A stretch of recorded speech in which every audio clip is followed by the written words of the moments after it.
You don't have to like It doesn't need explain to be no. reproduction to your 7-year-old just because they walked in on you. This is where I get frustrated. Don't even open that can of worms. Like horrifying. Horrifying. Not allowed to cry or have emotions in your house. Like, do you really need to know what Zymoglophicol 8 is? Or Oh, Jessica. everyone has a favorite. Everyone does.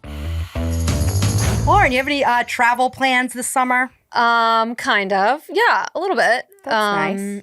We are going to the beach for a little bit. I'm going to be driving my older two to sleepaway camp. Oh, that's so fun and nice to not have them in your house. Yeah. Yes. It will be like, I will miss them. I know I'm going to miss them, but it will be nice. And then at the end of the summer, we're going to a lake house in like South Carolina or something. I don't know. It's like my husband's client. They're kind of doing a trade. It's like, if you take me fishing, then I can give you can stay at my house. Oh, whatever. Sweet. Yeah. Okay, cool. Yeah. All right. So, Swizz. Yeah. What about you? I mean, we'll be here. Can't wait for summer. Hashtag summer. I mean, my kids are going to be in full-time, like, camp. It's daycare. Yeah. So like, and it's, I mean, you know, like it's slow. Well, and it's also like yours are at an age where it's like really hard to travel with them, and it's like probably not very enjoyable or like a vacation. Yeah. Mine are kind of like, we're like entering that prime age where it's actually like really fun to travel with them, you know? Yeah. But up until now, it was like miserable. Like, oh my God, it was so miserable. But now it's fun. Yeah. So I'm trying to like take advantage of that. That's great. Even though my wallet is going to suffer immensely. But can't put a price on memories. You can't put a price on memories and quality time. It's true. That the truth? It is true. Full of little sayings today. I know. All right, what's our cue? You ready for this? Yeah. Okay, so we have some questions from our listeners that we're going to get into. Great. You ready for this? Yep. Okay, let's go. Hi, Lauren and Jessica. I feel like things have totally changed from when we were growing up. Kids are on quote unquote select competitive sports teams by first grade. Fifth graders are worried that colleges will see their fifth grade grades. Kids need to be well-rounded to get into high school. Have you seen anything like this? Of course. How do I keep my kid grounded and confident when she isn't on the competitive team and getting straight A's? Yeah, it's tough out there. It's really, I know, it's like unfortunate, you know, like gone are the days when you can just like play sports at your, are you laughing at me? Because gone are the days. You know, back in my day, when I used to walk uphill to school both ways. Yeah. No, but seriously, it's like we used to be able to just play playground sports and you played like whatever was in season. And like that is like kind of dead now. Like it's really sad. See, I don't know the life yet. Mine are young. Oh God, it's terrible. It's terrible. And it's like, I think the problem is like my husband and I are trying to do that still, where it's just like playing rec sports. You know, we're like trying, but now. What do you mean? Like you go like whatever playground you go to, let's say it's like Pontiff playground. Oh, and it's like Pontiff. And like this season is football, flag football. This season is soccer. This season is basketball. This season is track. You know, and you just like do whatever's in season. In your neighborhood, kind of. Right. Yeah. Your neighborhood playground. Okay. Got it. As opposed to these like competitive teams or travel teams or club teams or whatever are like year round. Oh. Yeah. And you have to like try out for them. Okay. Well, like what? So like, let's say like, for give me an example. soccer has, and this is different city to city, obviously, but like in our city, there's like certain clubs that have soccer teams and it's not associated with a playground. There's like LA Fire. And then there's like, I don't even remember what the other names are. There's like Jesters or whatever. And you have to like try out for these teams and they're mostly year round. Shit. Yeah. And then the problem is that like a lot of the, you know, you used to be able to just like walk onto a high school team or a middle school team just because you went there, right? You went to that school, you want to play that sport, you walk on. You might not actually get to play, but at least you get to be on the team. It's not like that anymore. Now it's like if you're not on the club team getting year-round experience, you're not even going to make it on the school team. Yeah. Oh, shit. So then it's like the problem is like we don't want to be psycho sports parents, like my husband and I. We don't want to like our kid to be on these like crazy travel competitive teams. But then I also knew looking forward, there's a good chance that they're not going to end up getting to play high school sports because they're not on the psycho competitive teams. So or no?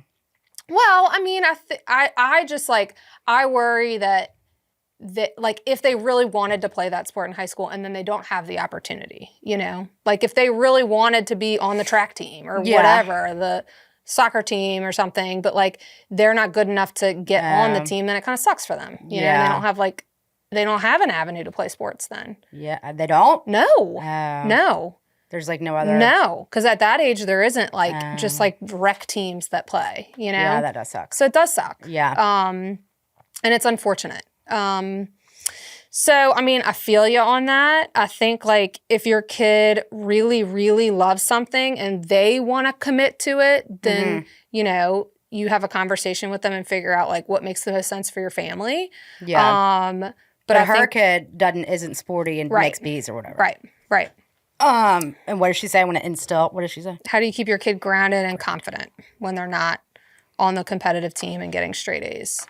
But we've talked about this. Like where you got to build your kid up in other ways, you know, like what we've talked about, like figuring out what is your kid good at. Are they good? Are they artistic? Are they musical? Are they like really good? Are they really into volunteering? Are they really into animals? Like you said that one. Volunteering? You said that one when we did that episode. Yes, you did. Yes, you did, Jessica. We're going to rewind and we're going to play that back. Good at volunteering. I said into volunteering. You're into volunteering. Maybe anybody can be good at volunteering. That's what I was saying. Okay. You know, so are they like really into student council? Are they into the debate team or also, quiz like, bowl don't or like whatever? Put your why is that a you know what I mean? Like, don't hate the fact that she is great at art or like I don't know. No, you need to build that up and like help them. Like if it's something they're interested in, whatever it is, like help them explore that interest more, you know? Yeah. And like, if she ain't complaining, then don't make it something to complain about. Like if she doesn't care that she's on the sports, whatever, then you shouldn't care. Right. Like Correct. if she doesn't, I mean, grades, whatever, but like if she's not the best and doesn't care that she's not the best, then you shouldn't care that she's not the best. Right. As long as it's not an attempt by the kid to like avoid because of anxiety, you know, like I would say that's the one caveat. Yeah, where there's definitely kids who like avoid activities because they're so afraid of failing or being vulnerable or whatever, you know? Yeah. But if it's like your kid's just like really laid back and like chill and it's just like not their jam, then like whatever. Whatever, you know, just smoke a bowl. Yeah, let them smoke their bowl in peace. Yeah. Next. As a 4th grade teacher, I'm dealing with a complicated bullying situation in my classroom. The parents' reactions are complete opposites. One family demands action while the other is defensive.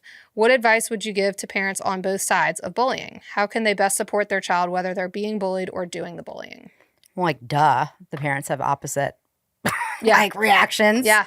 Like one's the parent of the bully, the bad kid. Yeah. And so they're going to be defensive.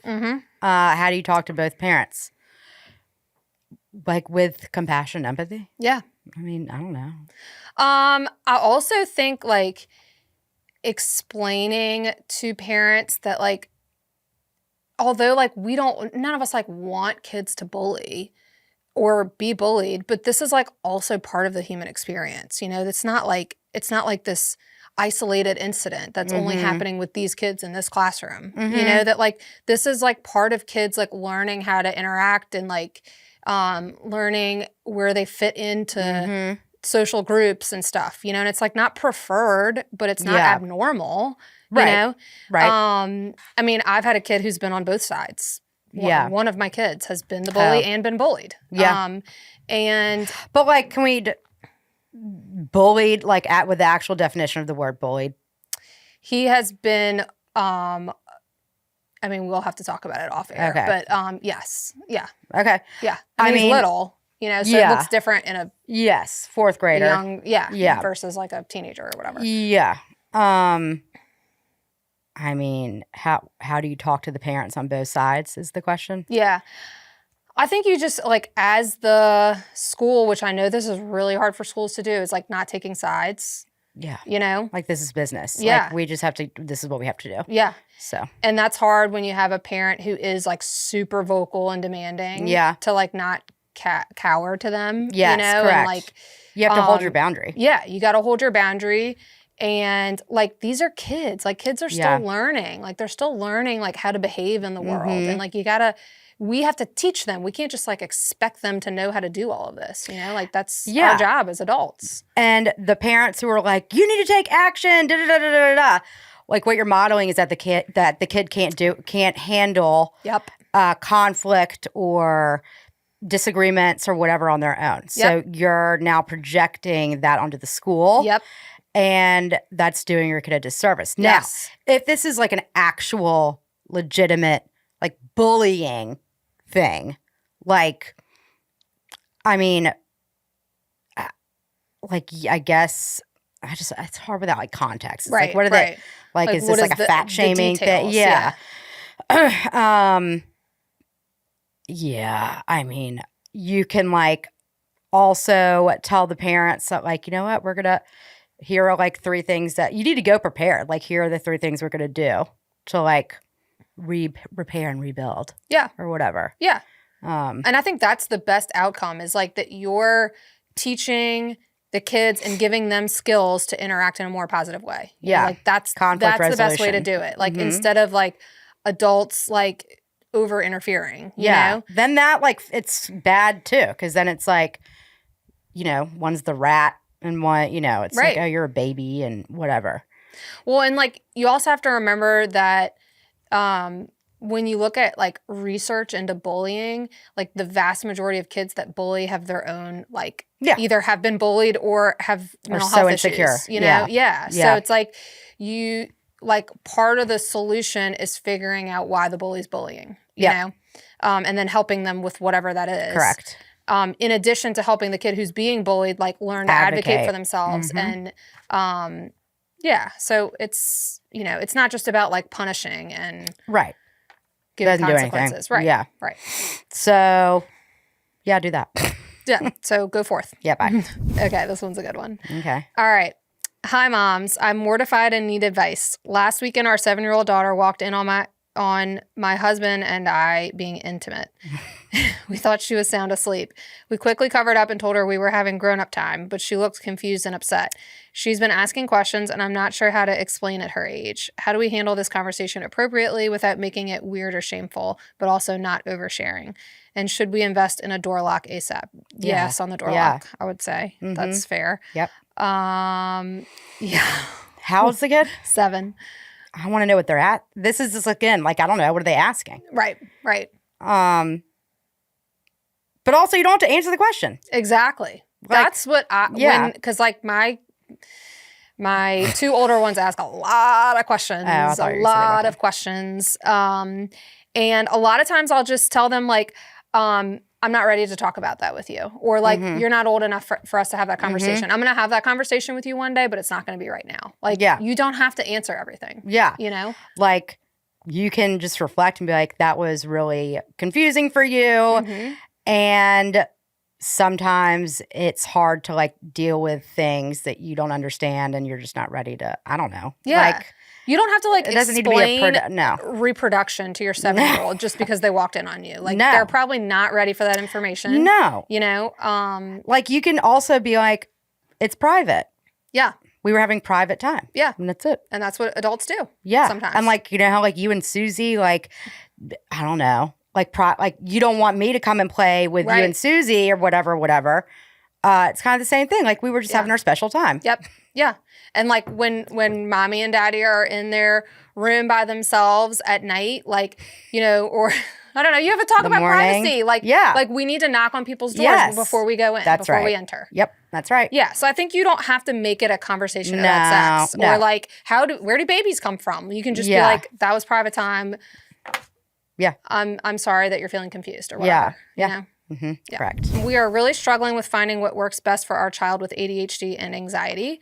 We have tried multiple ways to support him, including play therapy and medicine. However, we keep hearing from school about things my child needs to work on. How do I help my child's school understand that changes won't happen immediately and we are doing the best we can? Yeah. Like, I mean, that's all you can do. I know. I mean, it is hard because I do think like... No, it is hard, but I do think that... and I'm not like faulting schools for this because I know that they're dealing with a lot of shit. Like, you know, they're dealing with a large number of kids that have needs, higher needs and accommodations and blah, blah, blah, blah, blah. But I do think a lot of times like schools do kind of expect immediate results and they expect things to just like turn around super fast and then like remain perfect forever. Yeah. And that's not reality. Yeah. And you know, like from the prescriber side, like I can't like knee-jerk reaction every time a kid has a problem at school and like change their medicine up the dose, blah, blah, blah, you know? Like we have to let kids have fluctuations in their performance and their attention and their anxiety and their mood. Like that's normal life, you know? Yeah.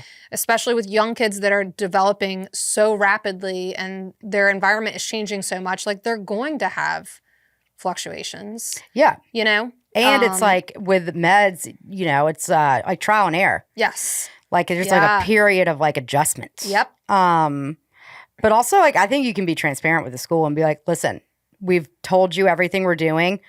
We're doing it. Yeah. Like you emailing me every little thing that my kid does is like tearing my self-esteem up and is not helping the situation. Yep. If it's a legitimate like safety concern, tell me. If it's something that is just annoying, then you like deal with it in house. I don't need to know that. Also it's May. Like those teachers be burnt out. Everything is bugging them. Yes. So, and there are ways like if your kid has you know, ADHD and anxiety and they're out of school that will provide accommodations or like consider an IEP or a 504 or whatever. There's ways to build into that like a like action plan for teachers. Like if they see this behavior, do this, this, and this, so that like the first reaction's not like call parents. Yeah, you know. And hopefully there's like a counselor there, right? Who's like, I don't know, doing something, right? Hopefully, hopefully. But yeah, I mean, I agree. I think being transparent helps everyone, even though it's hard. Yeah. And I think schools appreciate it actually when parents are transparent, you know? And just telling them like, just like you told us, that you're doing the best you can. Like, there's only so much you can do. These things are not going to happen overnight. Yeah. And like they can consult the prescriber about like realistic expectations of behavioral change as related to medicine. Yeah. And I mean, like you've gone into schools and done like behavior plans, huh? Behavior intervention plans, you know? I mean, there's ways to support the school without needing to like they're open to it. Like use like medical interventions. Yes, if correct. They're open to it. Yeah. We love all of the questions you guys give us. Please DM and Instagram. You can comment on the YouTube. I guess you can do that on Spotify and Apple, so do it. These were really good. The little intimate sex question was like my favorite today. Yeah. Because, you know, it's just like funny. Anyway, so send all the questions. There ain't no wrong kind. That's it. Okay. See you later. Bye. Have a great summer, Jessica. Have a great Thank you for tuning in to this episode of the Little Brain Campaign podcast. If you enjoyed our conversation, give us a follow on your favorite podcast platform so you never miss an episode. Do you know someone who would be interested in this topic? Take a minute to share this episode with them. Until next time, remember, we're all just trying our best. See you next week.